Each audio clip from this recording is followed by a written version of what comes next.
আমি প্রথমেই জানতে চাইব যে যুদ্ধে যাওয়ার জন্য কিভাবে উদ্বুদ্ধ হয়েছিলেন আপনি, বা কি আপনাকে উদ্বুদ্ধ করেছিল? আসলে ওই সময় আমার চরিত্রগত কারণেই আমি গিয়েছিলাম। যেমন আমি অপমান সহ্য করতে পারি না। আমার কাছে মনে হচ্ছিল যে ওরা আমাদেরকে চূড়ান্ত অপমান করছে, বিনা অপরাধে আমাদের উপরে ঝাঁপিয়ে পড়েছে এবং আমাদেরকে মারছে। আমি 2রা মার্চ স্টেডিয়ামে ছিলাম, যেখানে ক্রিকেট খেলা হচ্ছিল। ভুট্টোর যে অ্যানাউন্সমেন্ট আসলো যে সে সংসদে বসবে না, তারপর তো ক্রিকেট খেলা ভেঙে গেল। ওইখান থেকে 7ই মার্চের ভাষণের সময় আমরা স্টেজের কাছে ছিলাম। হ্যাঁ হ্যাঁ, আসলে ওরে, আর সে কি ফিলিং, মনে হচ্ছে ওপর থেকে কিন্তু ওদের আর্মিদের চলছিল, হেলিকপ্টার ঘুরছিল।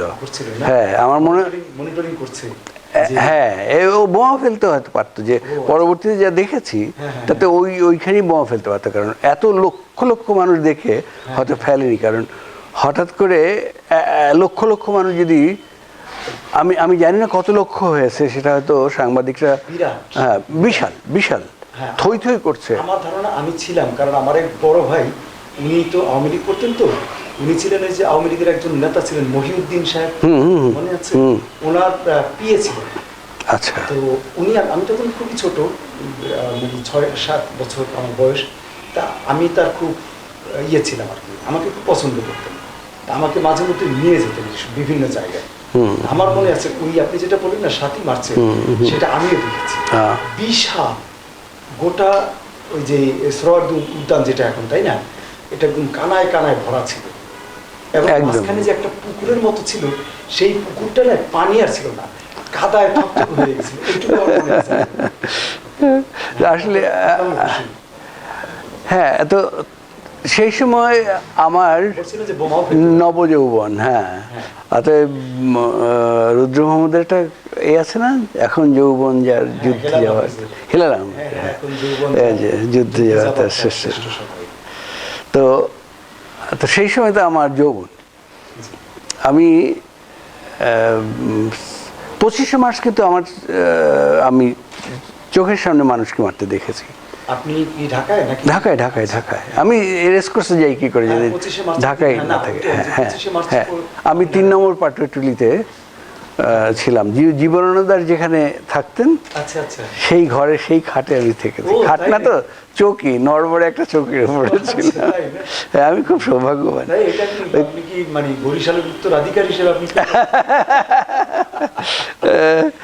আসলে কলেজিয়েট স্কুলের পেছনে যে ব্রাহ্ম সমাজ, ওইখানে ছিল ছাত্রকোঠা। ওইখানে থাকতেন, জীবনানন্দ দাস থাকতেন। রামমোহন পাঠাগার উনি লাইব্রেরিয়ান ছিলেন।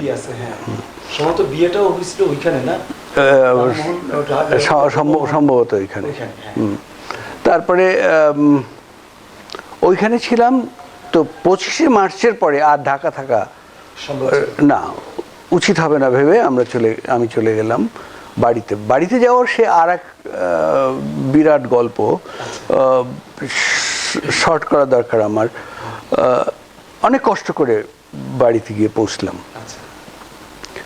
বাড়িতে গিয়ে পৌঁছার পরে দেখি যে ওরা বিভিন্ন জায়গায় আর্মি জেলায় জেলায় নেমে গেছে, গ্রামে গ্রামে যাচ্ছে।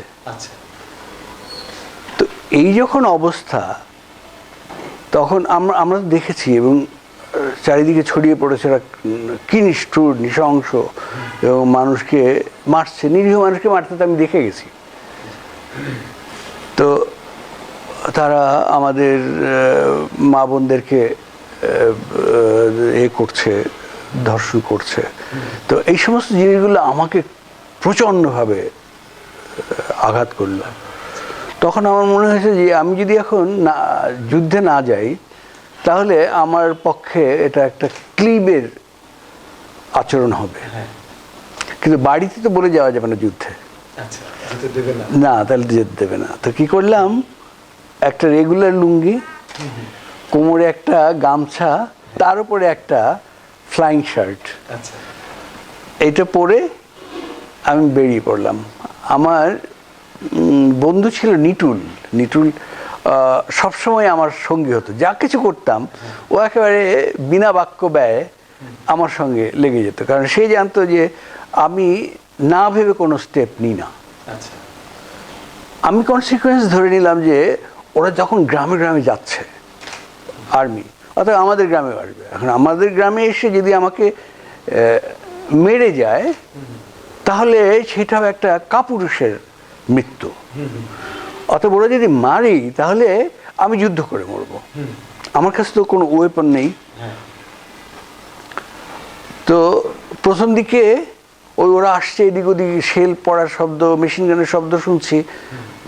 কয়েকদিন হাতে একটা ওই রামদা নিয়ে রাস্তায় রাস্তায় ঘুরেছি আমরা 4-5 বন্ধু মিলে।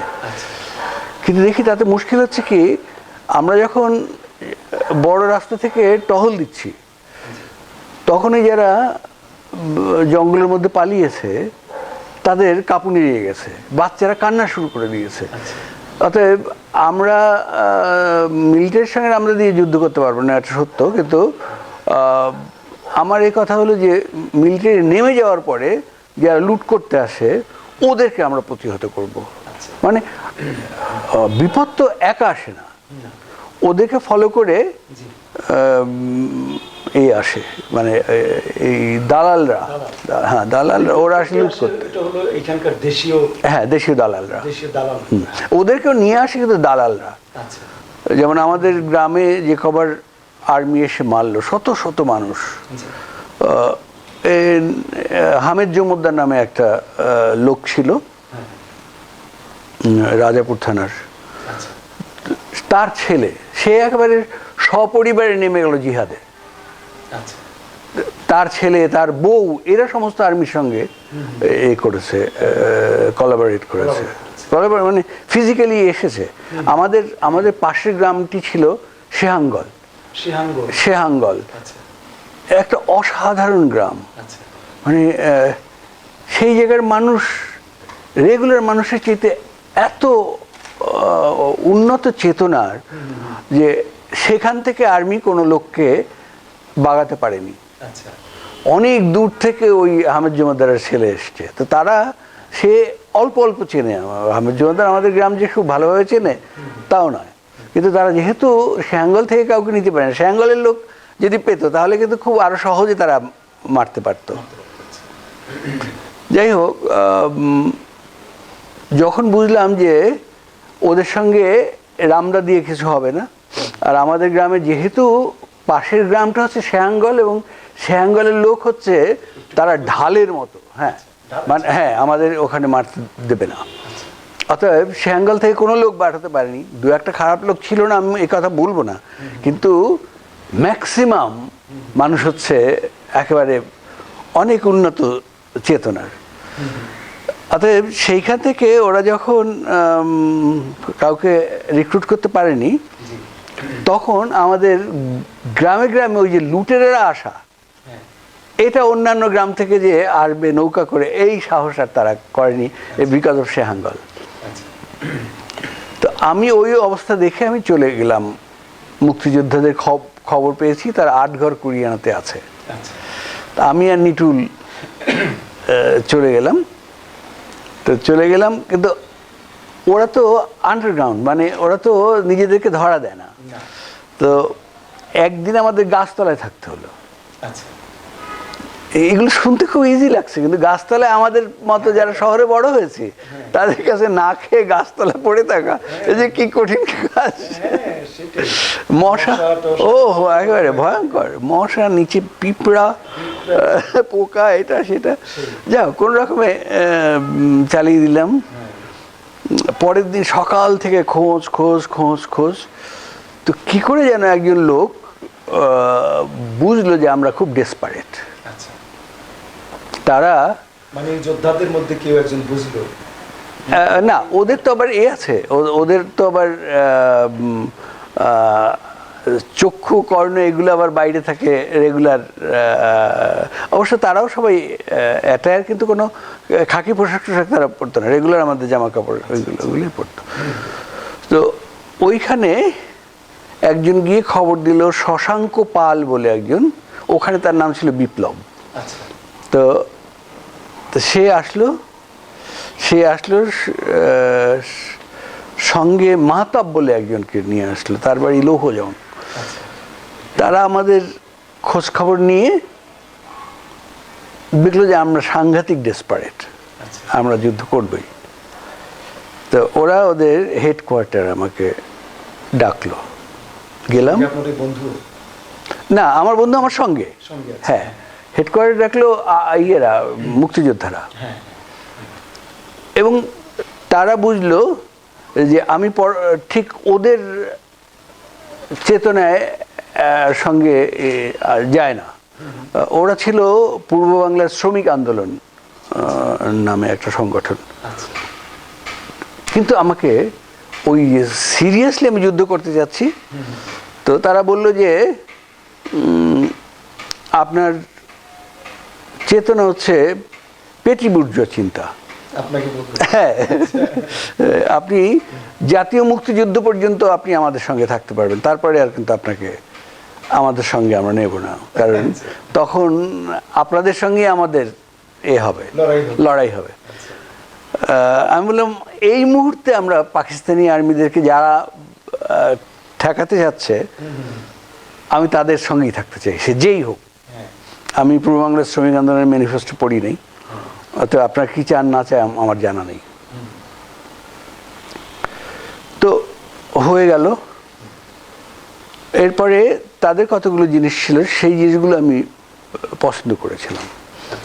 সেটা হচ্ছে না বলে কারো একটা ফসলের কোনো ক্ষতি করা যাবে না, একটা পেয়ারাও খাওয়া যাবে না। তারপরে কারো সঙ্গে দুর্ব্যবহার করা যাবে না, হাতে অস্ত্র পেলে অনেকে মাথা হ্যাঁ, কারোর সঙ্গে দুর্ব্যবহার করা যাবে না ইত্যাদি। এবং আমাদের এই মুহূর্তে কোনো, তাদের এই ছিল শ্রেণী সংগ্রাম করবে।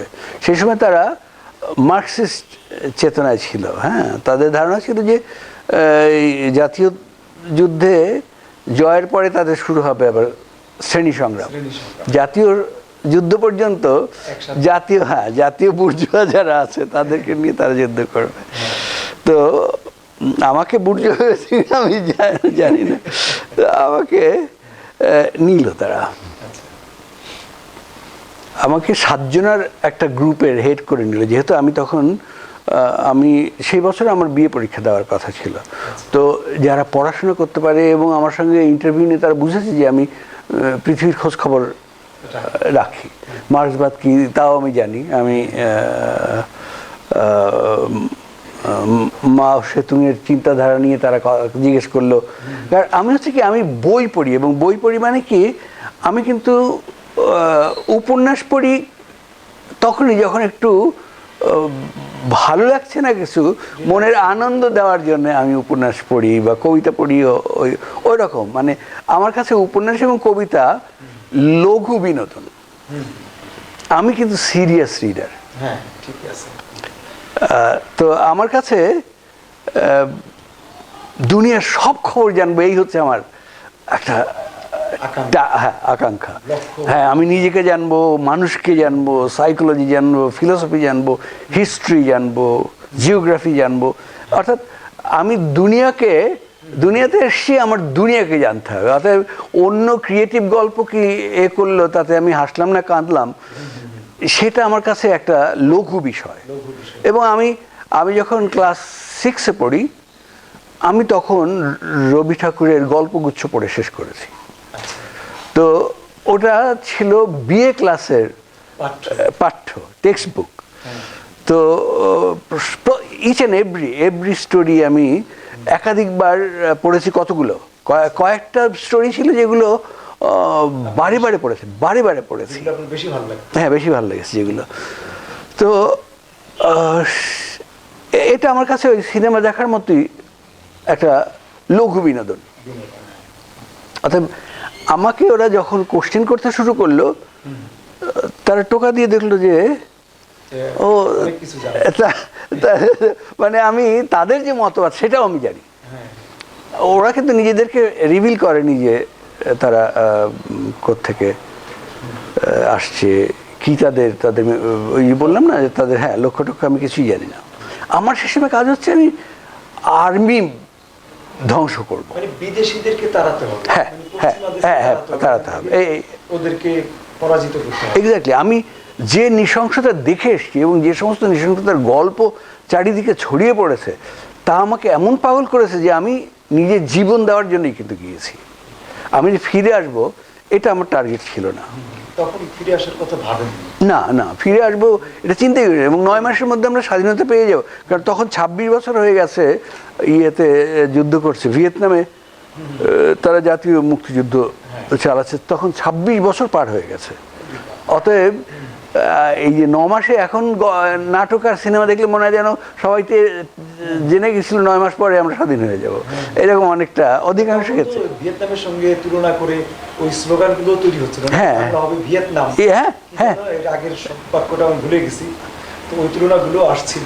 এক্স্যাক্টলি এক্স্যাক্টলি, হ্যাঁ ওই সব স্লোগানও কিন্তু ছিল। আচ্ছা, তারপরে আমাকে 7 জনের একটা গ্রুপের লিডার করে দেওয়া হলো। হ্যাঁ, নিটুল আমার আন্ডারে, মানে আমার গ্রুপেরই একজন। তবে ওখানে ওদের খুব নির্দেশ ছিল যে গ্রুপের যে প্রধান তার নির্দেশের বাইরে একটা কথা, মানে ওখানে কিন্তু খুব ডিক্টেটোরিয়াল ছিল যে গ্রুপের প্রধানের নির্দেশ। তবে আমি অত ডিক্টেটোরিয়াল লিডারশিপ আমি করতাম না। তো আমাকে ওয়ার্নিংও দিয়েছিল যে জেনারেলের নির্দেশ যদি সিপাহীরা না মানে তাহলে সেই যুদ্ধে জয়ী হওয়ার কোনো নেই। অতএব আপনার ওই কোমল যে ব্যাপারটা ওটা আপনি যখন ছবি আঁকবেন তখন করেন, অর্থাৎ বাঁশি বাজানোর কাজটা ওটা আপনার ওই সময় আপনি তবলাবাদককে যত খুশি লিবার্টি দিয়ে দেন, কিন্তু এটা কিন্তু যুদ্ধ, এটা কোনো ভোজসভা না। আমি বা মালসুদের বক্তৃতা দিচ্ছেন বলে আপনি পড়েছেন নাকি? আমি বলে হ্যাঁ পড়েছি তো ওটাই। তো যাই হোক, তা আমাকে নিয়ে নিল। আমাদের প্রথম যেটা যুদ্ধ হলো সেটা হলো কাপড়কাঠি বলে একটা জায়গা ছিল আমাদের, হ্যাঁ ওই স্বরূপকাঠি, বানুড়িপাড়া এবং ঝালকাঠি, এই 3 থানা নিয়ে একটা বিশাল পেয়ারা বাগান। ওই পেয়ারা বাগানের মধ্যে থেকে গেছে একটা ছোট নদী, ওর একটা গ্রামের নাম ছিল কাপড়কাঠি, এবং ওই নদীটাকে কাপড়কাঠি নদী বলে আমরা জানতাম। হ্যাঁ, তো ওইখানে আমরা বেশ সে 500 গজের মতো জায়গায় আমরা 6-7টা ইউনিট একত্রিত হলাম। আগে মিটিং টিটিং করে সব করা হলো।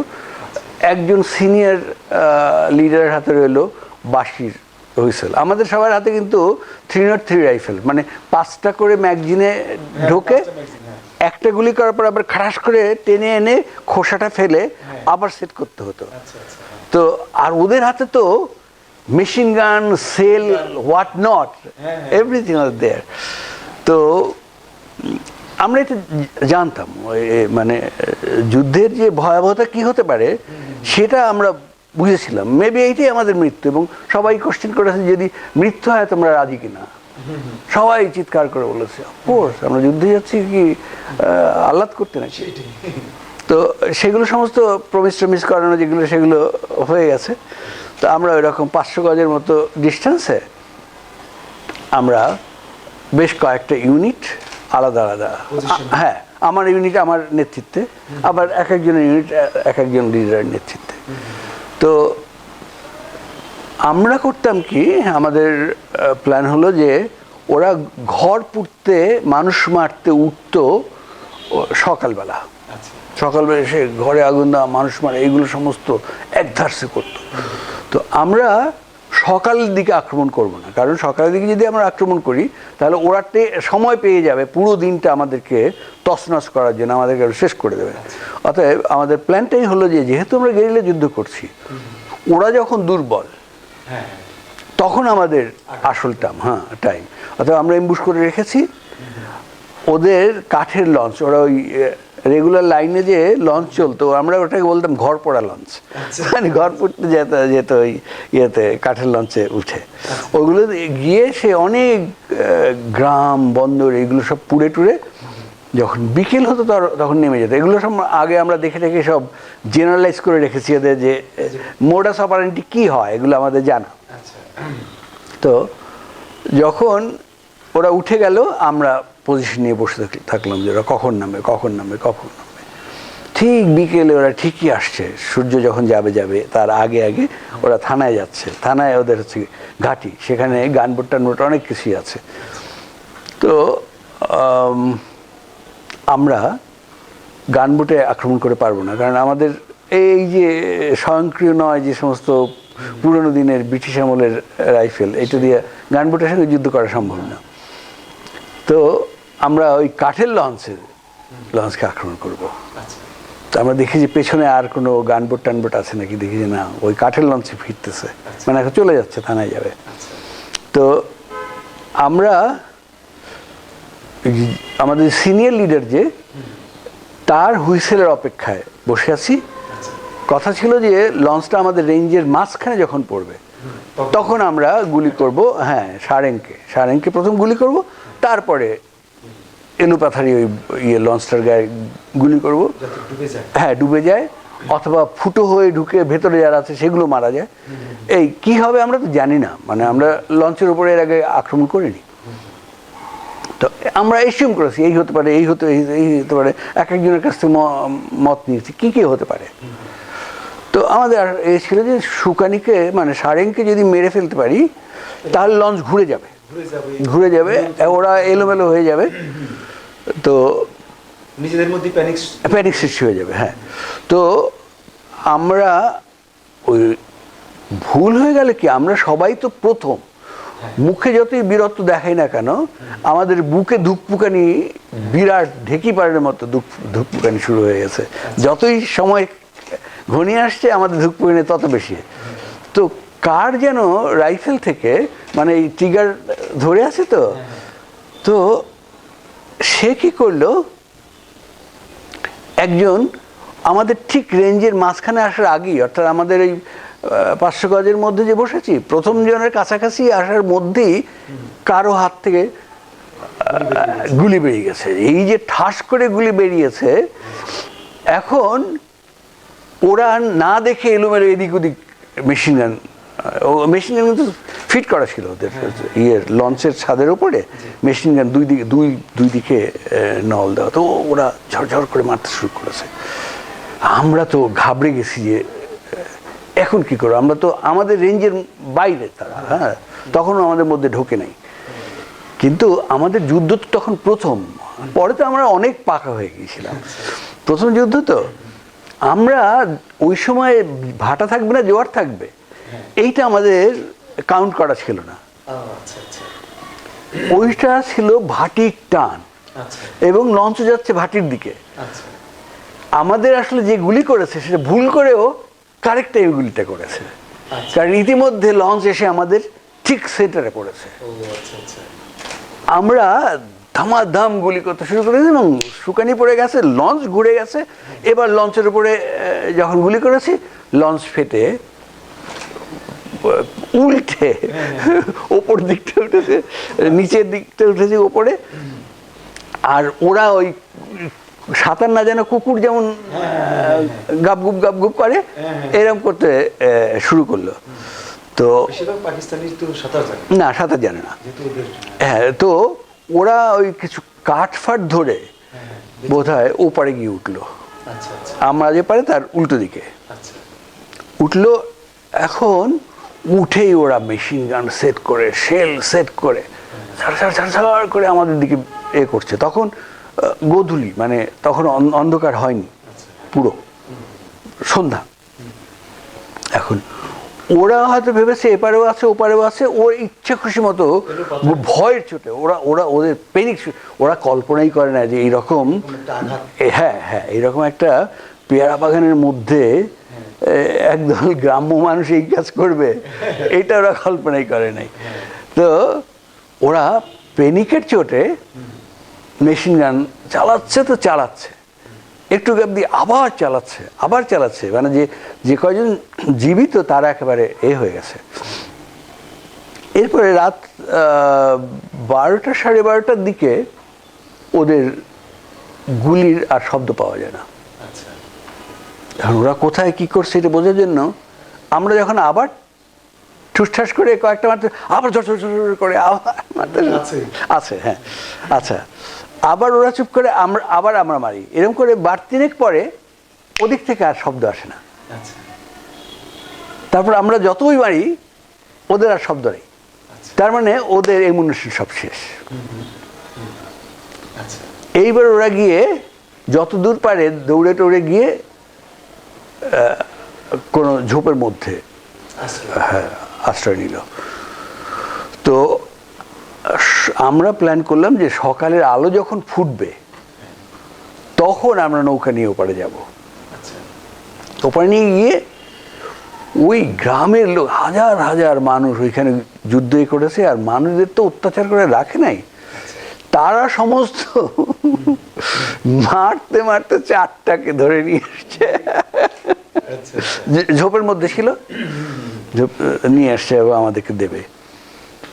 এবং তাদের এমন পিটান পিটিয়েছে যে তারা ঠিক সোজা হয়ে হাঁটতেও পারে না, এরকম অবস্থা। সব কিন্তু পাঞ্জাবি, লম্বা লম্বা, তা আমাদের মাথা তার ঘাড়ে পড়ে এরকম এক একটা সাইজ।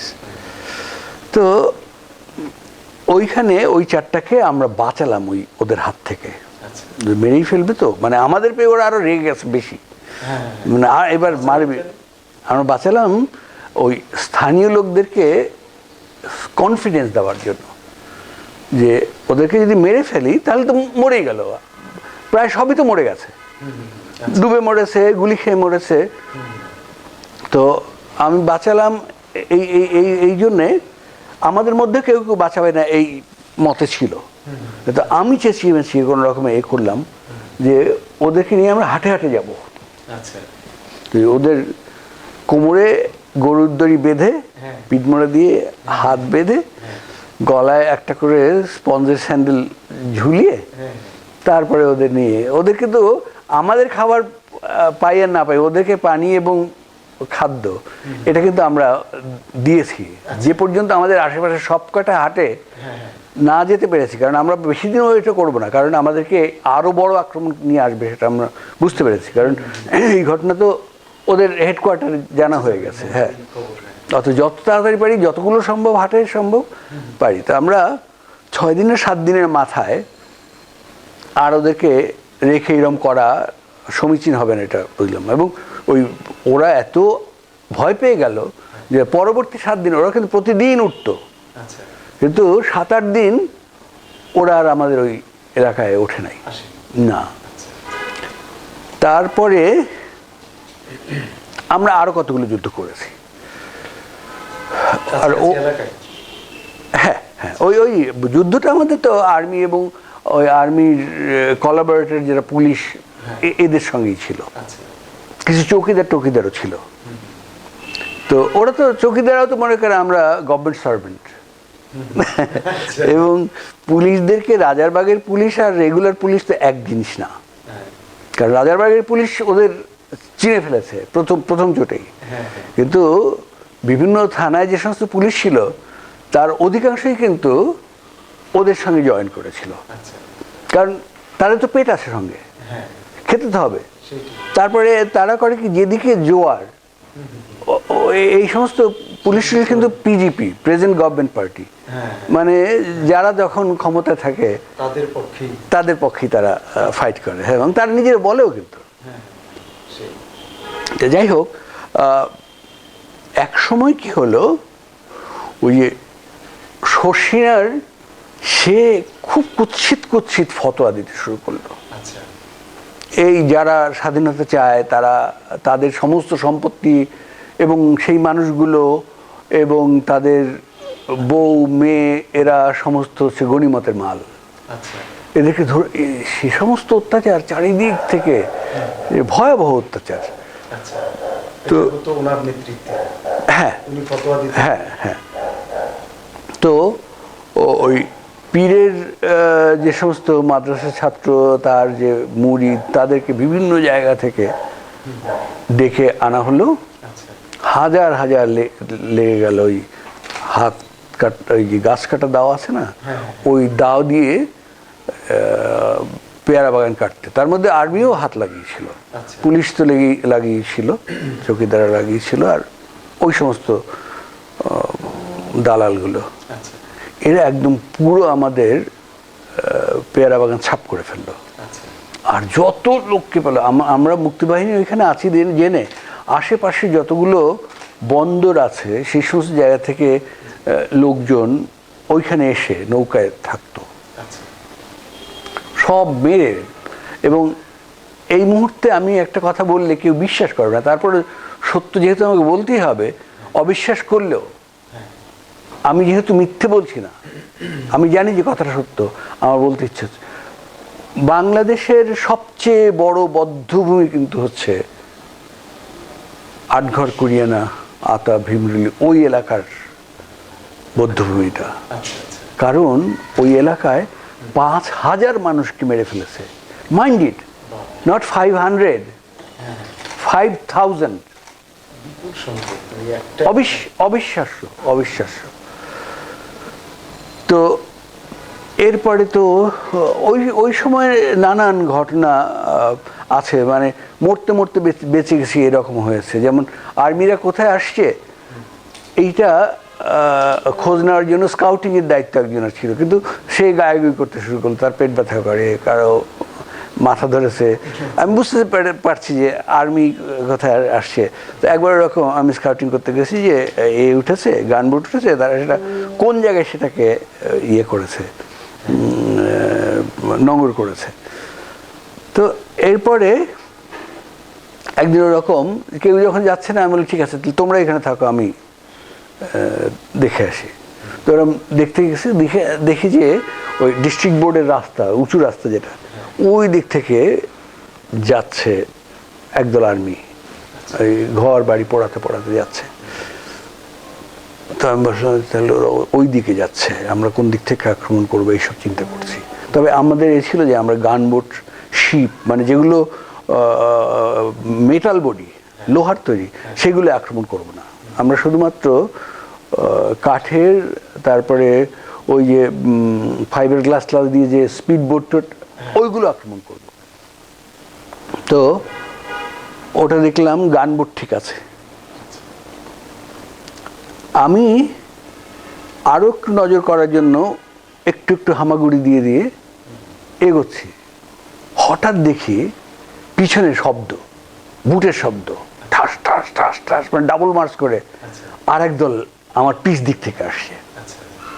আমি তাদের কথা শুনছি, উর্দুতে কথা বলছে। তো ডাবল মার্চ করে আমি রাস্তার পাশে খাটো খাটো কচু গাছ, কচু গাছে খুব বড়, অনেক বেশি জঙ্গল, তা না।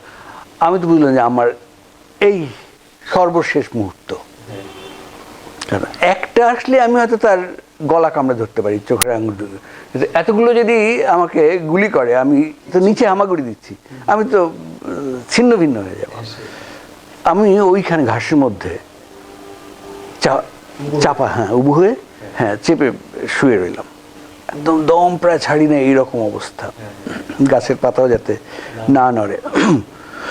তো ওদেরকে বোধহয় ওই গ্রুপটা ডেকে পাঠিয়েছে, ওদের হয়তো বড় অফিসাররা ওইখানে ওদের সঙ্গে থাকতে হবে, এই জন্য ওরা দ্রুত ছুটে যাচ্ছে। এটা আমি পরে করেছি, ওই সময় সব মাথায় কিছু আসেনি। এই জন্য ওরা যেহেতু ঊর্ধ্বশ্বাসে দৌড়াচ্ছে, ওরা আর এদিক ওদিক দেখেনি। আমি কিন্তু ওদেরকে দেখছি, ওরা যাচ্ছে, আমি কিন্তু দেখছি। তো এখন এই একদিন আর একদিন একটা বাঁশের সাঁকো, ওই বাঁশের এরকম ক্রস দিয়ে দিয়ে সাঁকো থাকে না, আমি কাঁধে রাইফেল সহ আমি ওদিকে যাচ্ছি, কারণ ওই ইয়েটার ওপরে, ওই বিলটার ওপারে এসছে আর্মি। তো কোথায় এসছে, আমাদের কি করতে হবে এই ডিসিশন নেওয়ার জন্যে, ওই তো তারা তো সবাই করেছে। আমার সেই সময় নাম ছিল জাহিদ, ওই জায়গায় গোপন আস্তানায়। তো সবাই বললেন না জাহিদ ভাই এটা খুব ভালো পারে। আমি তো বলছি ভালো পারি কেন, কারণ ওরা ভয় যাবে না, আমি যে জীবনটা দিয়ে এসেছি আগেই, সেইটা ওরা বুঝতে পারে না। তো ওই রকম কাঁধে একটা 303 রাইফেল, আমি ওই সাঁকো পার হচ্ছি। তো সাঁকোটা তখন বেশ কর্দমাক্ত থাকতো, গ্রামে গঞ্জে তো কাদাও নেই। তো আমি যাচ্ছি বেশ শক্ত করে ধরে ধরে, ওই হাতে আর একটা বাঁশ থাকে, ধরে আমি যাচ্ছি, হঠাৎ এক ঝাঁক গুলির মতো শব্দ পেলাম এবং আমি টের পেলাম যে আমি পড়ে গেছি। হ্যাঁ, কচুরি পানা টানা পড়েছি। ও মাই গড, মানে ওরা যে গুলি করেছে ওই সাঁকোর নিচ থেকে গেছে, আমার গায়ে না লেগে নিচ থেকে গেছে। ওই সাঁকোর যে যার উপর দাঁড়ানো ছিল সেইগুলো সমস্ত ছিন্ন ভিন্ন হয়ে গেছে, আমি পড়ে গেছি নিচে নিচে কচুরি পানা। এরপর আমি দেখছি যে এই কচুরি পানা পানি টানি একদম ঝলমল ঝলমল করে, আর জোনাকি পোকার মতো দিনের আলোতে যেরকম দেখা ওই রকম ছুটে ছুটে যাচ্ছে গুলি। হ্যাঁ, তো ওরা বুঝেছে যে এত গুলির পরে তার থাকার কথা না, কেমনে যে থাকলাম আমি নিজেই জানি না। এরকম অনেক নিশ্চিত মৃত্যু, একদম একদম। হ্যাঁ হ্যাঁ, আমাকে টার্গেট করেই কিন্তু ওদের মেশিন গান চালিয়েছে। তো সেইখান থেকে বেঁচে আসা তো মিরাকেল। মানে ওটা যদি প্রথম চেটে নিচে না লেগে যদি উপর থেকে যেত, সেকেন্ড টাইমই আমি মরে যেতাম। মানে আমার এক হচ্ছে পায়ের নিচে, আমি যদি বেঁচে থাকি, এক হচ্ছে পায়ের নিচ থেকে যাওয়ার, এক উপর দিক থেকে গেলে আমি বাঁচি না, কারণ দ্বিতীয় রাউন্ডটা ওরা বুঝতো যে গেছে উপর দিক থেকে আর নামিয়ে গুলি করে, কারণ ওরা তো বাইনোকুলার দিয়ে দেখতে পাচ্ছে যে কোনভাবে যাচ্ছে, ওদের তো লিডার আছে, বড় অফিসার তো দেখে, আর সিপাহীরা হ্যাঁ গোলাগুলি করে। তো ওরা ভেবেছে যে, আর কচুরিপানা থাকায় ওরা দূর থেকে ওই নদী থেকে এও করতে পারে নাই, ট্র্যাক করতেও পারে নাই। তারপরে এরকম অনেক অনেক মানে অনাহারের কষ্ট, মনে হচ্ছে এই বোধহয় না খেয়ে মরে যাব। তারপরে পায়ে গ্যাংগ্রিন হয়ে গিয়েছিল। হ্যাঁ, মানে আমরা তো শহরে আমাদের জুতো পরে অভ্যাস, কাদার মধ্যে চলার তো কোনো অভ্যাস নেই। পায়ের আঙুলের গোড়ার যে সরু অংশটা, হ্যাঁ হ্যাঁ হ্যাঁ, ওইটা খেয়ে হাড় বেরিয়ে গেছে। হ্যাঁ, হাড় বেরিয়ে গেছে, কিন্তু কোনো ওষুধ নেই, কিচ্ছু নাই। তো ওই আমার ট্রিটমেন্ট ছিল, আমি সবাইকে, নির্দেশটা আমারই, যে যেহেতু ওষুধ নেই, সেহেতু কারো যদি ক্ষত হয় তাহলে তার সারেন্ডার করতে হবে আদার ফ্রেন্ডসদের কাছে। তারা সর্ষের তেলে সলতে ডুবিয়ে আগুন জ্বালিয়ে ওই জায়গাটা পিটিয়ে পিটিয়ে পুড়িয়ে দেবে, তাহলে হ্যাঁ সেপটিক থেকে রক্ষা পাওয়া যায়। এটা আমরা ওই বাড়িতে এদেরকে, আমাদের যারা হালটাল চষত তাদের দেখেছি এইরকম, ওইটা থেকে এই আইডিয়াটা নেওয়া। এখন তো আমার নিজেরই হয়ে গেছে এই অবস্থা। তো ওই নিয়ে কাদার মধ্যে চলা, তুমি চিন্তা করো।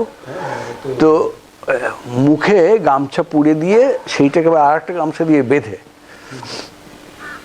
তারপরে ওই ট্রিটমেন্ট চলতো, সবাই চেপে ধরে। ওই ভয়ঙ্কর ভয়ঙ্কর ভাই, চিৎকার করা ছাড়া উপায় নাই। ওফ, সেই সব দিন। ওই নিয়ে আবার পরের দিন যেতে হবে, তো করতাম কি, ওর মধ্যে পুটিং ঢোকাতাম। ওই পুটিং কি, আমাদের এমনি ওরও পুটিং নেই তো, আম গাছের কষ, ওই আম গাছের কষ এরম করে করে সরু করে তারপরে চেপে ধরে ওইটার মধ্যে ঢুকিয়ে দিত বন্ধুরা। অ্যাটলিস্ট ওর মধ্যে কাদা ঢুকবে না, ওই যে কাদা বার করা যে আর এক যন্ত্রণা, এই যন্ত্রণা। কিন্তু কিছু হতো না, শরীর ওই আউটার এলিমেন্টগুলোকে শরীর বার করে দেয়।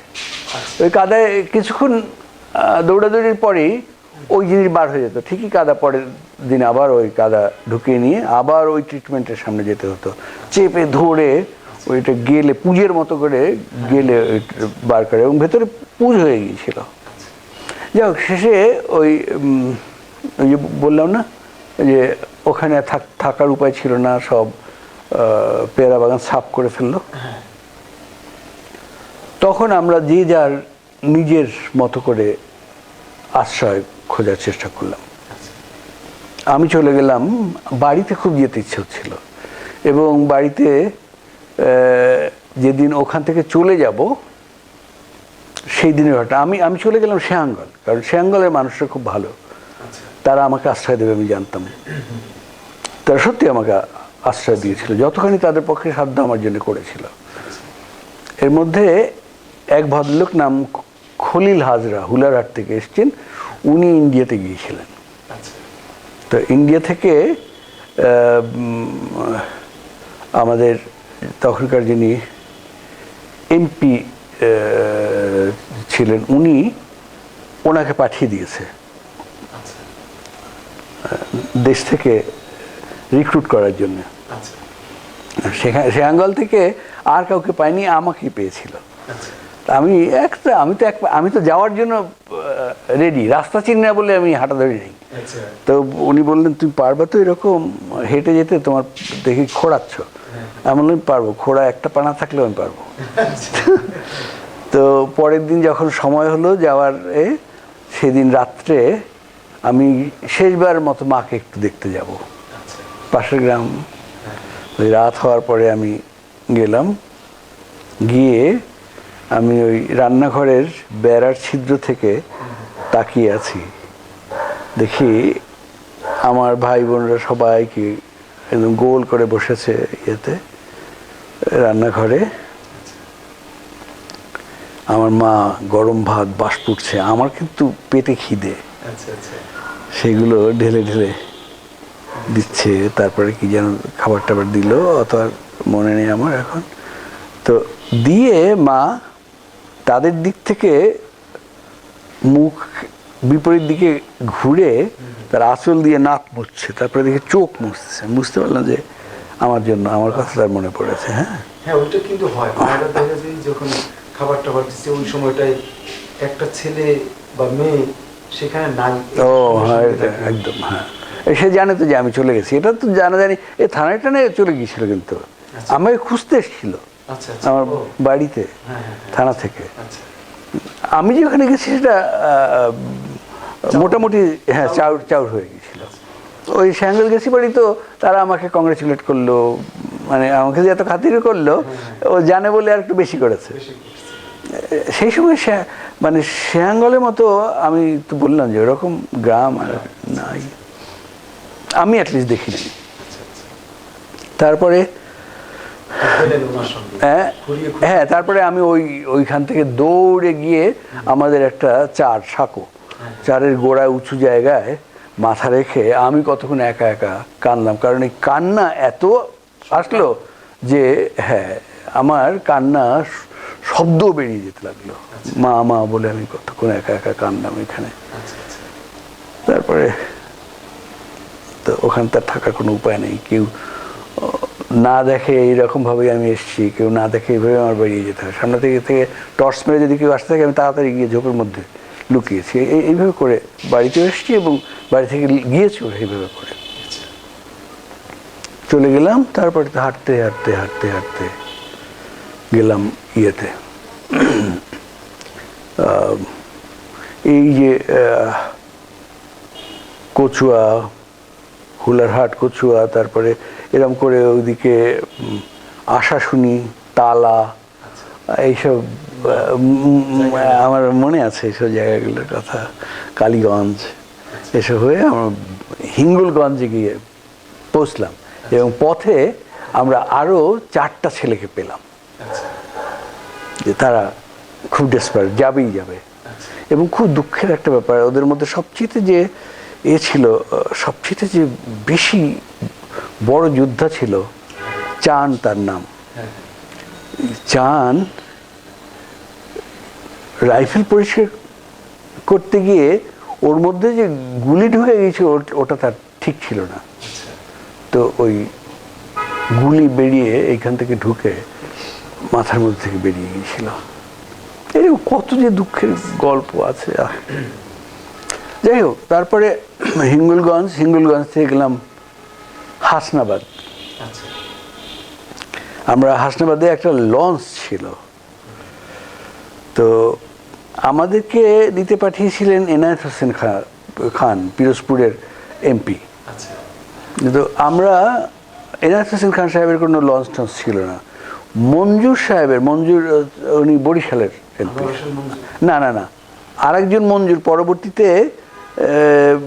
অন্য কোনো গ্রুপে গেছেন বোধহয়, ওই সময় আওয়ামী লীগের MNA ছিলেন। তো তখন কিন্তু ন্যাশনাল অ্যাসেম্বলির মেম্বারদেরকে MNA বলা হতো, মেম্বার অফ ন্যাশনাল অ্যাসেম্বলি।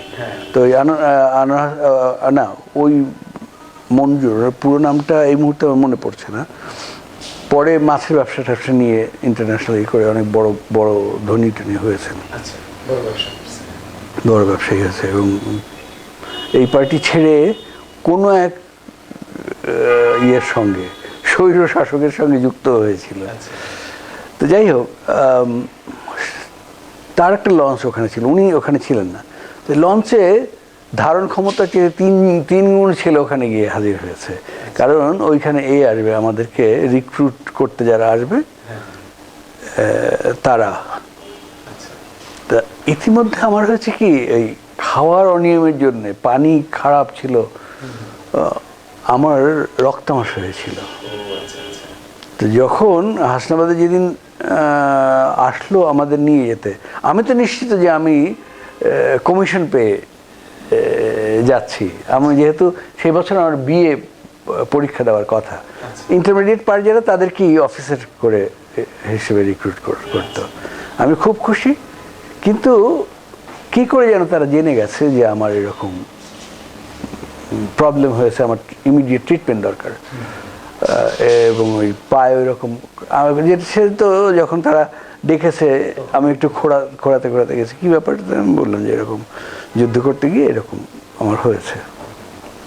তো একদিন জিজ্ঞেস করলো যে শুনেছি আপনার নাকি এরকম ব্লাড ডিসেন্ট্রি হয়েছে। এমন হয়েছে, কিন্তু খুব তাড়াতাড়ি সেরে যাবে। বলে হ্যাঁ, ওই সারা জন্য তাড়াতাড়ি সময়টুকু আপনার একটু অপেক্ষা করতে হবে, আপনাকে আমরা দমদম ক্যান্টনমেন্টে পাঠিয়ে দিচ্ছি, আমাদের সঙ্গে এই ব্যাসে আপনার যাওয়া হচ্ছে না। আমি তো খুব তারপর দমদম ক্যান্টনমেন্টে আমার ট্রিটমেন্ট হলো হাই ডোজ অ্যান্টিবায়োটিক, দীর্ঘদিন। তারপরে আরও সঙ্গে আরও এটা সেটা মেডিসিন টেডিসিন ছিল। তো এর মধ্যে ওইখানকার একজন ডাক্তার, সেই ভদ্রলোক আমার ভক্ত হয়ে গেল।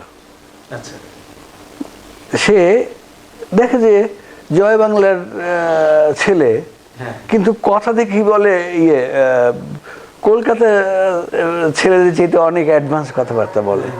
তো এই কারণে তার খুব হয়েছে, এবং তার যখন ফ্রি সময় ছিল আসতো এবং এসে নানান কথা আমার সঙ্গে আলাপ করতো।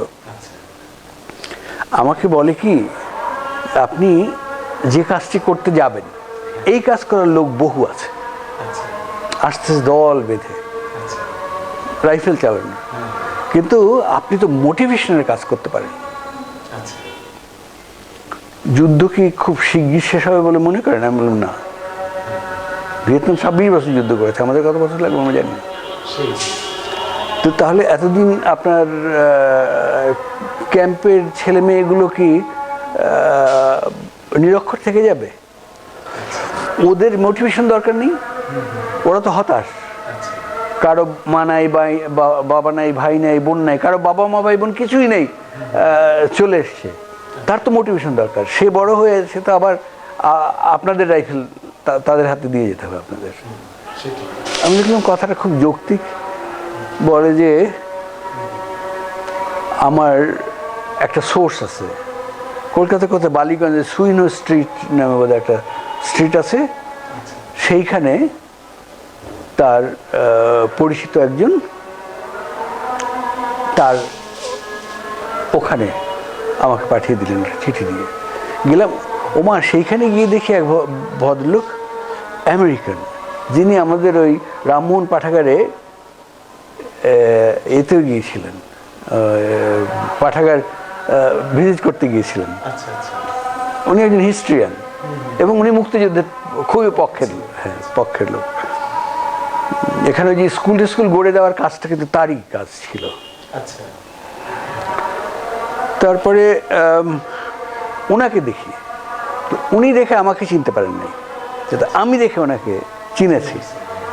তারপরে আমি গিয়ে আমার নাম বললাম, পরে উনি খুব হাত টাছেন, ওকে, ডু ইউ রিমেম্বার ব্রাহ্ম সমাজ, ঢাকা? ও ইয়েস ইয়েস, তোমার সঙ্গে একসঙ্গে এক গাড়িতে আমি এতে কাওড়াই দিয়েছিলাম, আচ্ছা তার সঙ্গে আমি একসঙ্গে কাওড়াই দিয়ে গিয়েছিলাম। আচ্ছা আচ্ছা। কাওড়াই তো তখন জঙ্গল না? হ্যাঁ, তখন জঙ্গল। ওই সেই সবই দেখতে যাইতো সে।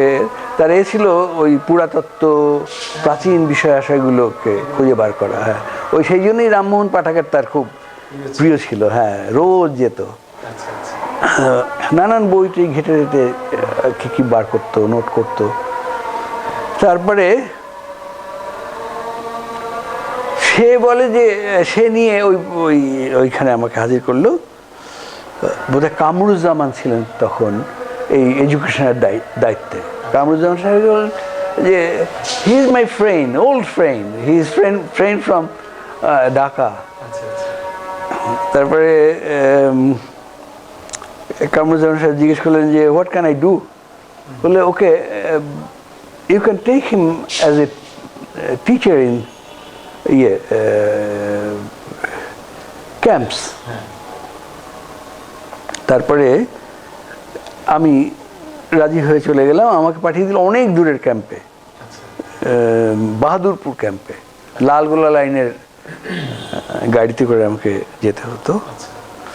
তো সেখানে আমি একসঙ্গে একাধিক কাজ করতাম।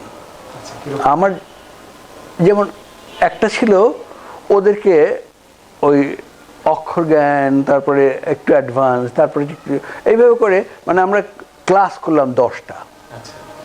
তারপরে আমি করতাম কি, আমি খুব এন্টারটেনিং ওয়েতে ওদেরকে, কারণ ওরা তো ট্রমায় ভোগা বাচ্চা কাচ্চা, তাই না? ওদেরকে যতটা পারা যায় বিনোদন দিয়ে। তো আমি ছবি আঁকতে পারতাম, আমি সমস্ত লেখালেখি আমি ছবি এঁকে করতাম। হ্যাঁ, আর আমি যেহেতু ম্যাজিক জানতাম, ওই মাঝে মধ্যেই হ্যাঁ যে ম্যাজিক যে এত কাজ করবে আমি বুঝতে পারিনি। হ্যাঁ, আগে ডেকে আনা যেত না, এখন দেখি লাইন দিয়ে আসতে শুরু করলো। আর আমার একটা এ ছিল, ওই আমি ওই পকেট ভর্তি ক্যান্ডি রাখতাম, চকলেট রাখতাম।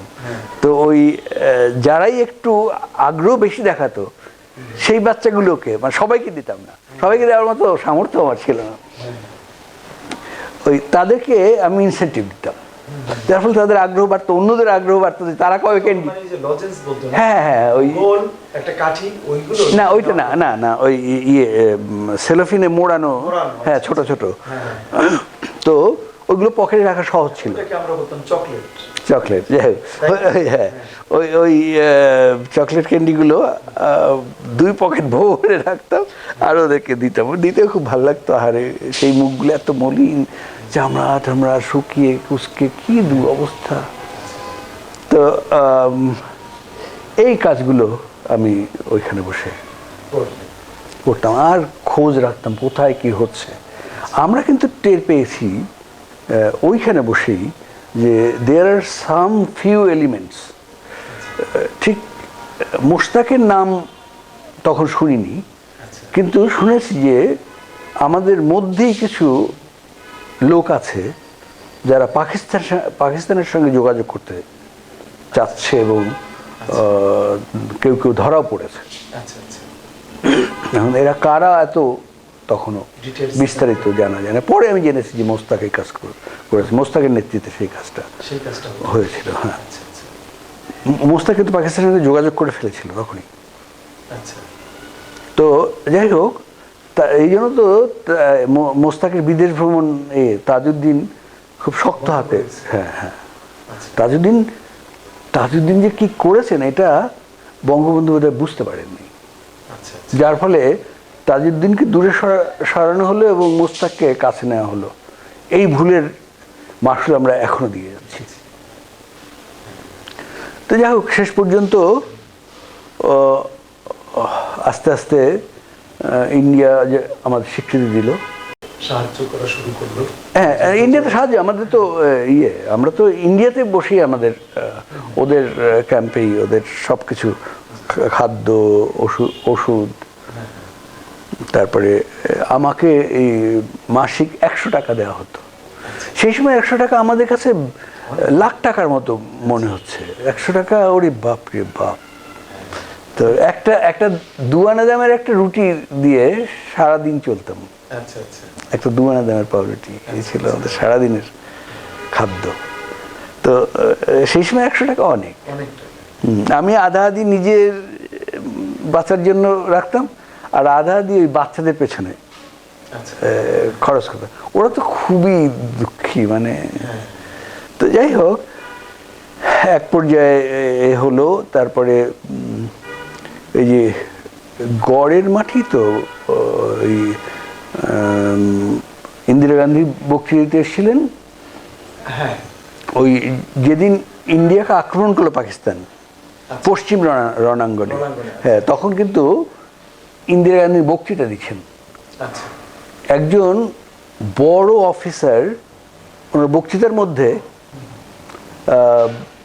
গিয়ে কানে কানে যেন কি বললেন। ওনার বক্তৃতা কেবল শুরু করেছিলেন, তখনই তিনি বক্তৃতা বললেন যে, পরে আমি সেই বক্তৃতায় ছিলাম না, আমি ইয়েতে বসে শুনেছি, ওই বাহাদুরপুরে বসে শুনেছি। উনি বক্তৃতা বন্ধ করে রেখেই চলে গেলেন এতে, ওই দিল্লিতে চলে গেলেন। সবার কাছে একটা আতঙ্কের মতো অবস্থা, কি ব্যাপার বক্তৃতা দিতে উঠেই আবার নেমে গেলেন। উনি কানে কি বললেন, পরের দিনই শোনা গেল যে পাকিস্তান আমাদের এই সেক্টরে আক্রমণ করেছে, আমাদেরকে নিজেদেরকে বাঁচার জন্য আমাদের আর কোনো দ্বিতীয় পন্থা নেই, আমরাও যুদ্ধ ঘোষণা করলাম। তো ইন্ডিয়ার সঙ্গে ইন্ডিয়া যখন যুদ্ধ ঘোষণা করলো পাকিস্তানের কাউন্টার রিপ্লাই হিসেবে, তখন তো আমরা একদম প্রথম চিৎকার দিলাম ইয়ের সময়।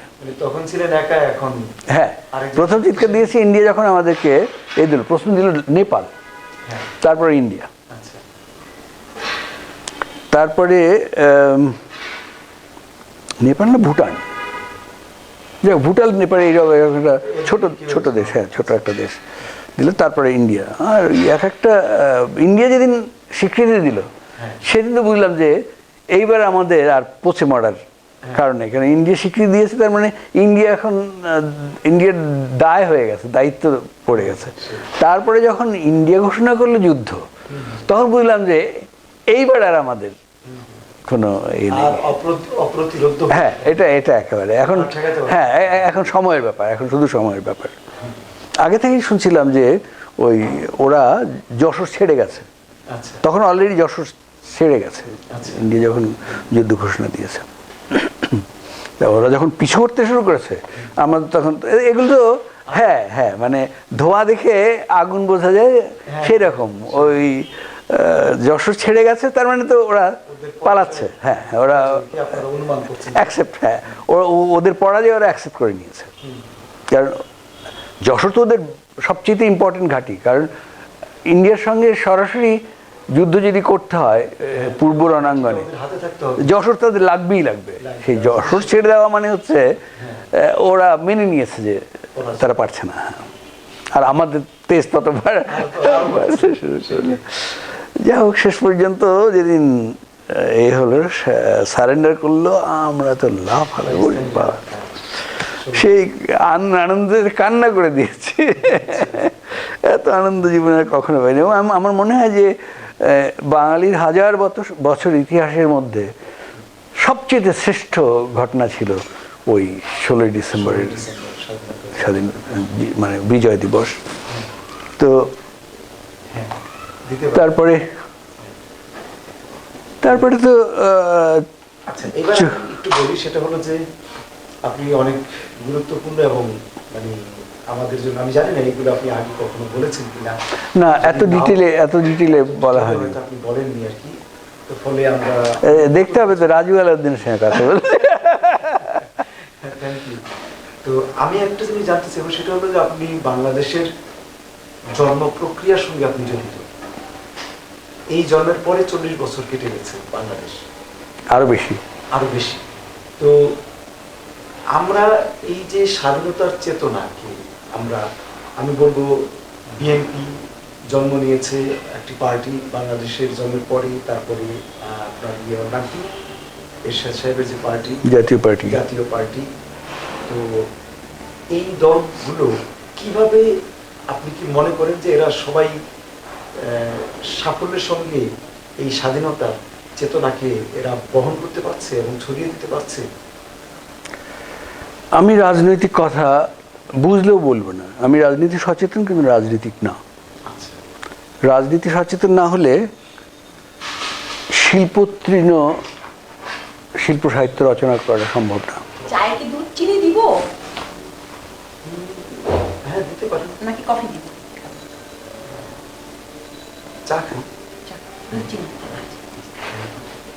সরি। এই দিকটা আমরা আবার হ্যাঁ, এই দিকটা আমরা আবার এডিট করতে হবে, ফেলে দিতে হবে। আপনার continue। এই এখন কাউকে পাঠিও না, এখন চা পাঠিও না। এই ভাই তো বললো দেয়া তো। না না না, সে তো বলবেই। ভিডিওটা শেষ হোক তারপরে। আচ্ছা, ভিডিওটা শেষ হবে। তো প্রসঙ্গটা হলো, আবার বলবো প্রশ্নটা নাকি না? প্রশ্নটা আসি বলো। না না, প্রশ্ন ছাড়া উত্তর দেওয়া যায় না। সেটা হলো যে বাংলাদেশে এই যে প্রধান তিনটি দল স্বাধীনতার চেতনাকে তারা সাফল্যের সঙ্গে বহন করতে পারছে এবং তা ছড়িয়ে দিতে পারছে, বা এটা পারার জন্য তাদের যে রাজনৈতিক আচরণ সেটাকে আপনার অনুকূল মনে হয় কিনা, এটা হলো আমার প্রশ্ন। না, যে প্রমিস করা হয়েছিল স্বাধীনতার আগে, কি ছিল? 6 দফার কথা মনে আছে? হ্যাঁ। 4টা পিলারের কথা মনে আছে? জি। সেই 4 পিলারের 2 পিলারই কিন্তু ধসে গেছে। আচ্ছা, সেই তো কি? তো এই ধর্মনিরপেক্ষতা এবং সমাজতন্ত্র। ধর্মনিরপেক্ষতা এবং সমাজতন্ত্র। আচ্ছা। তো এখন রাষ্ট্রধর্ম ইসলাম হয়ে গেছে। গণতন্ত্রের রাষ্ট্রধর্ম আছে নাকি? রাষ্ট্র কি কোনো জীব নাকি? রাষ্ট্রের ধর্ম থাকবে? মানে মানে সোনার পাথর বাটি হয়ে গেছে আর কি। এবং সেই যে আঠা লেগেছে, নোংরা আঠা, সেই নোংরা আঠা কেউ আর পা থেকে ছাড়াতে পারছে না। এটা এই নোংরা আঠা লাগানোর জন্য আপনি কাকে বা কোন দলকে মূলত দায়ী করতে চাচ্ছেন বা দায়ী করবেন আপনি? আমি দল নাম বলবো না। আচ্ছা, কিন্তু ঘটনাটা ঘটেছে তো আপনার আমলে, জাতীয় পার্টির আমলে, মানে না, যেদিন ঘোষণা করা হয় সেদিন আমি ছিলাম কুয়েতে শো করছি। আচ্ছা।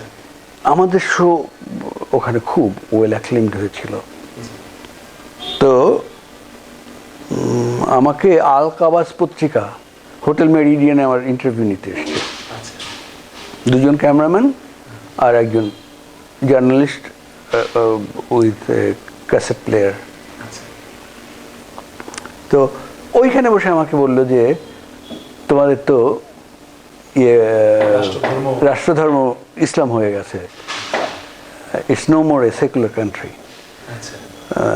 তোমার একে আমি বললাম আই হ্যাভ নো, আমি এই এখনই বললি, এটা তো গতকালকে হয়েছে, আজকের পত্রিকায় এসে আমি এখন বলবো না, যেটা আমি সঙ্গে কোনো মন্তব্য করতে পারবো না।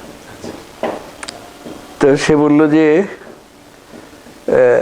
সে তখন তার মন্তব্য বললো, সে বললো যে এটা হচ্ছে ভিক্ষার নতুন পদ্ধতি। ভিক্ষার নতুন পদ্ধতি। কিন্তু তার কাছে এটা মনে হয়েছে খুব, মানে কুয়েতের একজন জার্নালিস্টের কাছে। কিন্তু আমরা দেখছি যে মানুষ মারার আর একটা পদ্ধতি। এবং স্বাধীনতার পরে পরেই ওই আবার আসে তাজউদ্দিনকে বিতাড়ন। এবং যে ভুট্টো এত ইয়াহিয়া তো অত বেশি দেয় না যত দেয় ভুট্টো। ভুট্টো যদি জনতার রায় মেনে নিত তাহলে তার এই মাস কিলিং হতো না। মূল কষাই তো সেই। অথচ তাকে স্বাধীনতার পরে পরই খুব দ্রুত এদেশে আনার ব্যবস্থা করা হলো। সাধারণ ক্ষমায় অনেক ক্রিমিনালকে অপরাধীকে অপরাধীকে বার করে দেওয়া হয়েছে। এবং বিশেষ করে ভুট্টোকে দেখাতে হবে, পাকিস্তানকে দেখাতে হবে, এই জন্যে আমাদের সমস্ত শাসকরা উদ্গ্রীব হয়ে পড়ল। এবং ভুট্টোকে আনা মানে খাল কেটে কুমির আনা। ভুট্টো ঠিকই তার কাজগুলো করে গেছে, এবং এখানে পরবর্তীতে যারা বঙ্গবন্ধুকে হত্যা করেছে তাদের সঙ্গে ভুট্টো ঠিকই লিয়াজও করে গেছে, এবং তার ফল আমরা 75-এ পেয়েছি। 75 তারপরে ঘটনা তো সবার জানা, আর আমি আলাদা করে কি বলবো। কেমন করে প্রধানমন্ত্রী হলো ওই যে রাজাকার, হ্যাঁ, শাহ আজিজ, হ্যাঁ, প্রধানমন্ত্রী যে প্রধান রাজাকার, জি সে হলো প্রধানমন্ত্রী। তারপর আরেকটু বাড়িয়ে গিয়ে রাষ্ট্রধর্ম ইসলাম হলো। এবং আজকে দেশের মধ্যে যা হচ্ছে, আমি তো জঙ্গিদেরকে অত বেশি ভয় পাই না, যত ভয় পাই দেশের মধ্যে মানুষ যেটা স্বাভাবিক ভাবছে সেই পরিস্থিতিটাকে। ঠিকই বলছেন একদম। এই দেশে সমস্ত সচেতন মানুষ এখন প্রমাদ গুনছে, তা হিন্দু কি মুসলমান এর কোনো পার্থক্য নেই, বুদ্ধিস্ট কি খ্রিস্টান পার্থক্য নেই, যেই প্রোগ্রেসিভ সেই প্রমাদ গুনছে। কার ঘাড়ে কখন খড়গ পড়বে কেউ জানে না। এটা ঠিক। আপনি যে শর্ষিনা পীরের কথা যে বললেন, তাই না, স্বাধীনতার পর এই লোকটি আবার পুনর্বাসিত হলো, অথচ তার শাস্তি হওয়া উচিত ছিল। তাকে স্বাধীনতা পুরস্কার দেওয়া হলো, সেটা কার আমলে দেওয়া হলো? সেটা খুঁজে দেখবেন, এই জিয়াউর রহমানের আমলে। দেখেন খুঁজে, সাংবাদিক আপনি, এ দায়িত্ব আপনার।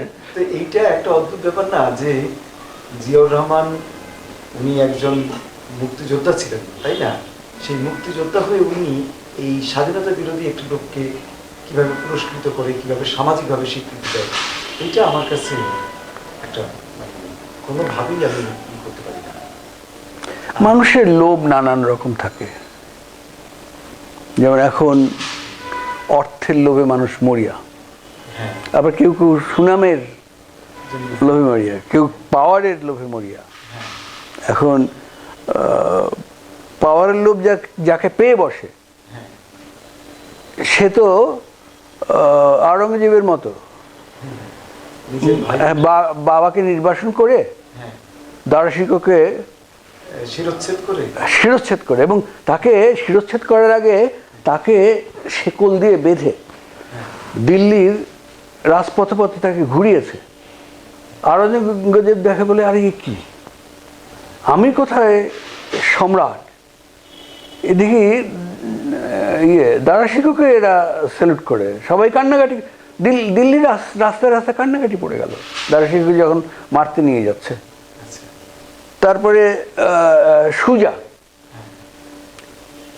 সুজা এসে ভারতবর্ষের মধ্যে থেকে এই বাংলায় এসেছিল, জানো নিশ্চয়ই, সুজা বাংলায় আশ্রয় পায়নি, তার কিন্তু আশ্রয় নিতে হয়েছে কি বার্মাতে। পরে এই সুজাই আবার এই বাংলার তখন যে শাসক, হ্যাঁ, ওই যে শায়েস্তা খান, শায়েস্তা খানের সাহায্য নিয়ে যে তাকে আশ্রয় দিয়েছিল তাকে আবার মারতে গেছে। এই করতে গিয়ে মানে ক্রমান্বয়ে উনিও কিন্তু খুন হয়েছেন, তো এখন ভাই যদি ভাইদেরকে এইভাবে করে হত্যা করতে, বাপকে যদি এরকম বন্দি করে ফেলতে পারে, তাহলে ক্ষমতার লোভে আর কি থাকে আমরা তো কেউই না, আমরা কুশীলভ, ছোট ছোট কুশীলভ। তো এখন কি আপনার মনে হয় যে মানে আমার যেটা মনে হচ্ছে সেটা হলো যে রাষ্ট্রধর্ম, ধর্মনিরপেক্ষতা, এটা ছিল আওয়ামী লীগের অফকোর্স একটা প্রধান একটা স্লোগান, যে এইটার ভিত্তিতে বলবো যে 4 পিলার্স বলা হতো না, 4 পিলার্স। তো আজকে মানে আওয়ামী লীগ কি এটার বিরুদ্ধে কোনো পদক্ষেপ নিতে পারছে বলে মনে করেন আপনি? চিন্তাও করছে বলে মনে করি না। আচ্ছা, তাহলে কি এটা কি আওয়ামী যে এখানে আমি তো বলবো যে 3টা পিলারই নাই। আমাদের জাতীয়তাবাদ আমাদের আছে বলেই তো আমরা 52 ভাষা আন্দোলন করেছি, জি তারপরে আরো কত আন্দোলন করেছি এবং শেষ পর্যন্ত মুক্তিযুদ্ধে আমরা জয়ী হয়েছি। কিন্তু যেখানে রাষ্ট্র ধর্ম ইসলাম থাকে সেখানে গণতন্ত্র কোথায়? সবাই ইসলাম ছাড়া অন্য যারা আছে তারা তাহলে সেকেন্ড ক্লাস সিটিজেন, তার মানে there is no ডেমোক্রেসি, তার মানে ডেমোক্রেসি নেই, ইয়ে নেই, ধর্মনিরপেক্ষতা নেই, সমাজতন্ত্র নেই। তার মানে যে গাড়িটা 4 চাকায় চলে তার যদি 3টা চাকাই পাংচার্ড হয়ে যায় বা ছুটে পড়ে যায় তাহলে সেই গাড়িটার অবস্থাটা কি? সে কি গাড়ি আছে? আর কিছুই নেই, চলেও না। আচ্ছা, তো এখন আপনার কি মনে হয় না যে এটা আরো দিন দিন আরো মানে কঠিন হয়ে যাচ্ছে যদি আওয়ামী লীগ মনে করে যে রাষ্ট্র ধর্ম রাষ্ট্র থেকে বিচ্ছিন্ন করবে বা আলাদা করবে, সেই পদক্ষেপ নেওয়ার জন্য আওয়ামী লীগের পক্ষে এখন সেটাকে আরো কঠিন অবস্থায় যাচ্ছে বলে মনে হয় না? মানে এই অর্থে আমি মন্তব্য করতে চাচ্ছি না, মন্তব্য করলে অনেক প্রসঙ্গে এসে যাবে যেটা অনেকে পছন্দ করবে না। তবুও আপনি বলেন যেটুকু আপনার, আমি যে বলেছি তাতে বোঝা যায়, কারণ আওয়ামী লীগ এসছে এটা আমাদের কাছে একটু অক্সিজেন পাওয়ার মতো অবস্থা হয়েছে। আমরা এই কথাগুলোও বললাম, এটা আওয়ামী লীগ আছে বলে বলতে পারলাম, তা নাহলে কি বলতে পারতাম যে শস্যের অত বড় রাজাকারটাকে কেউ একজন দিয়েছে? আমি তো মনে করি যে এই যে আপনি বলছেন না, এই আওয়ামী লীগ ক্ষমতায় এসছে বলে এইবার যুদ্ধাপরাধীদের বিচারটা করা। হ্যাঁ, এটা আমাদের কত বড় যন্ত্রণা, মানে গলার কাটা একটা একটা করে বের হচ্ছে, আমার গলায় কাটা, দাঁতে কাটা, চোখে কাটা, মানে এইগুলো কিছু হলেও তো আওয়ামী লীগ এসে এগুলো করেছে। তাহলে তো আমাদের একটা বিভৎস একটা অসভ্য মানুষ যে সাকা চৌধুরী, সে একটা প্রধান উপদেষ্টা একটা রাজনৈতিক দলের, তারা কি করবে? সাকা চৌধুরীর মতো অত বড় একটা যুদ্ধাপরাধী যদি হয়, শাহ আজিজের মতো একটা যদি প্রধানমন্ত্রী হয়, তাহলে কমিটমেন্ট কি হবে? কমিটমেন্ট থাকতে পারে না, ফলে এবং ছিল না এবং একজনকে আমাদের কামরুল ভাই ছবি এঁকেছিলেন, মনে আছে? শহীদ মিনারে বসে।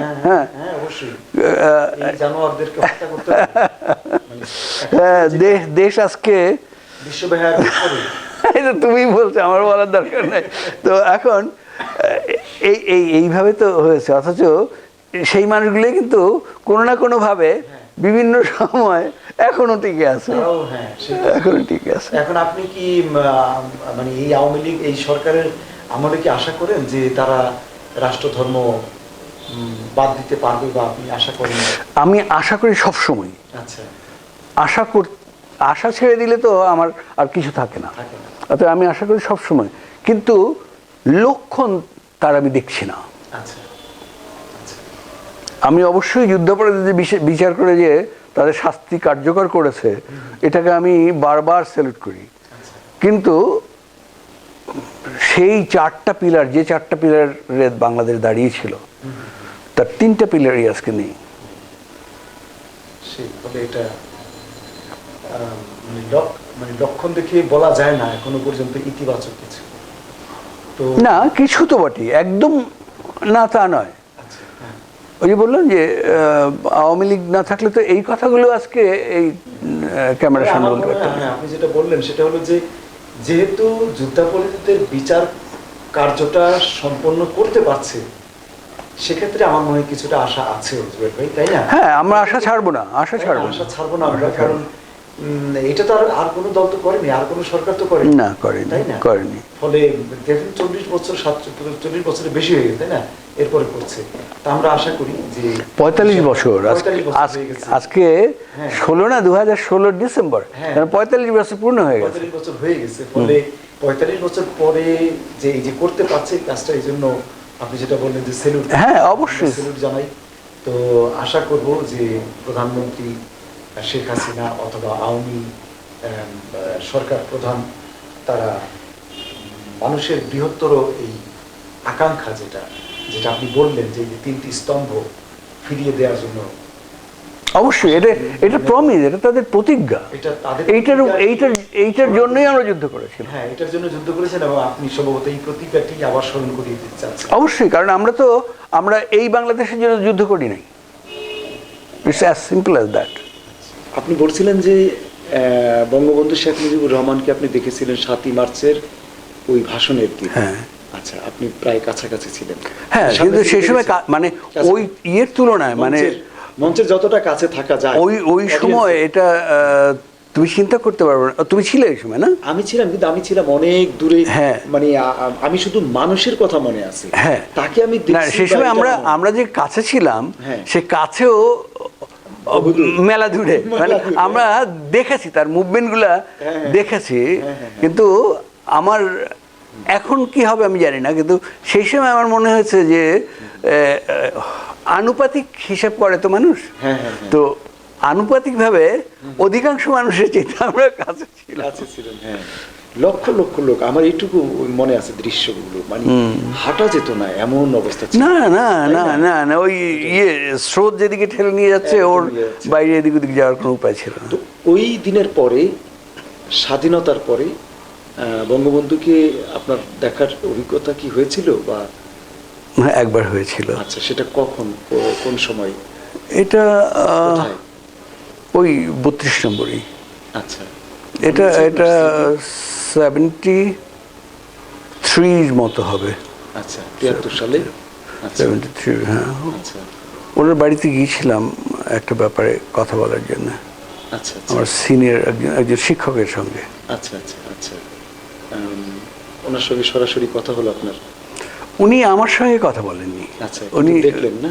হ্যাঁ হ্যাঁ, আমি কিছু জিনিস খুব অবাক হয়ে দেখলাম, উনি এত সুন্দরভাবে মনে রাখতে পারেন। আচ্ছা, এবং সবাইকেই প্রায়, অবশ্য আমার শিক্ষককে উনি আপনি বললেন, কিন্তু এমনি যারা আসলো আমার শিক্ষকের চাইতে বেশি বয়স্ক লোককে তুই করে উনি সম্বোধন করলেন। কিন্তু এই তুইর মধ্যে ছিল খুব আদরের একটা ভাব। আর জিজ্ঞেস করতে পারতেন, তোর মেয়ে এবার ইন্টারমিডিয়েট দিল না? আচ্ছা আচ্ছা, সেই লোক না ভ্যাপাসাকে খেয়ে যায়, তাই না? যে এত কিছু যার মাথায়, সে কেমন করে বলছে যে আমার মেয়ের নাম পর্যন্ত জিজ্ঞেস করলো। হ্যাঁ, জিজ্ঞেস করলো যে আচ্ছা ও এবার, মানে স্মৃতিশক্তি ছিল অবিশ্বাস্য, ফটোগ্রাফিক মেমোরি ছিল। এটা বোধহয় প্রধানমন্ত্রী শেখ হাসিনারও বোধহয় এইটা আছে। আচ্ছা আচ্ছা, কারণ তিনি যখনই আমাকে দেখেছেন বিভিন্ন পার্টিতে, হাজার হাজার মানুষের মধ্যে, হাজার হাজার না হোক, হ্যাঁ হাজারো মানুষের মধ্যে, উনি দেখে ঠিক মনে রেখেছেন নামটা পর্যন্ত।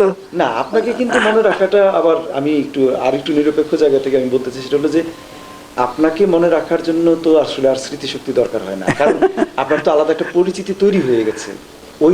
ওর বাইরে কি আপনি মনে করেন যে তার সত্যি সত্যি ওই আমার মনে হয় আছে, কারণ উনি যেটা নিজে সঠিক বলে মনে করেন সেটা কিন্তু তিনি মনে রাখেন।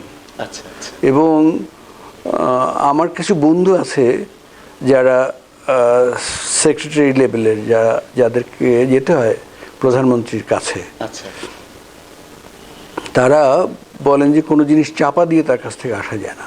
আচ্ছা, মানে ঠিকই সেই প্রসঙ্গটা যখন বাদ পড়ে যায় তখন তিনি আবার সেটা সেই কাজ দেখলাম না। ও আচ্ছা আচ্ছা, হ্যাঁ, এইটা মানে আপনার ইয়ের সাথে একমত যে এই ইয়েগুলি তার বাবা থেকে পাওয়া আর কি, এই যে স্মৃতি মনে রাখার যে অসামান্য ক্ষমতা আর কি, এইটা। তো 75-এর ঘটনা আপনাকে কিভাবে আপনার মনের মধ্যে অভিজ্ঞতা ফেলেছে? আমরা খুব প্রমাদ গুনেছিলাম, প্রচন্ড মনে হচ্ছিল ধাক্কা লেগেছে। শুধুমাত্র একটা পরিবারকেই হত্যা করছে না? না না, এটা পরিবারকে নয় তো, আমাদের পুরো মুক্তিযুদ্ধের মূল অনুপ্রেরণা যার কাছ থেকে এসছে হ্যাঁ তাকে হত্যা করেছে কারা, তা তো স্পষ্ট, মানে এখানে অস্পষ্ট কিছু নেই। জি যাকে ৭১-এ মারতে পারেনি যারা, হ্যাঁ তারা এইখানে এসে মেরেছে আচ্ছা তাদের প্রেতাত্মারা। জি এটা বুঝতে তার কোনো এই লাগে না, মানে এটা কোনো বড় কোনো গবেষণার বিষয় না, খুব সহজেই বুঝেছিলাম এটা ঠিক এবং খুবই একটা শঙ্কার মধ্যে ছিলাম যে সত্যি সত্যি মানে পাকিস্তানি হয়ে যায় কিনা, মানে আবার সেই নামেই ফিরে যায় কিনা, তাই না না, বাংলাদেশ? সেটা আমার কখনো মনে হয়নি। আচ্ছা কারণ এই যে এতগুলো মানুষ প্রাণ দিল, হ্যাঁ এই চেতনা কিন্তু তখনও পর্যন্ত হ্যাঁ মানুষের ছিল। আচ্ছা মানুষ হতাশ হয়ে নানান কথা বলতো, এটাও সত্য। হ্যাঁ হ্যাঁ হ্যাঁ অনেক দুঃখের ভারে অনেক অনেক কথা বলে না মানুষ, বলে, হ্যাঁ সেগুলো ক্রমেই বেড়েছিল, আচ্ছা সেই সেটা বলতো ঠিকই, কিন্তু আমার দেশটা পাকিস্তানের কাছে আবার বিক্রি করে দেবো, ইম্পসিবল, এইটা কেউ চিন্তা করতো না। তো অনেক ধন্যবাদ জুয়েল ভাই। You're welcome.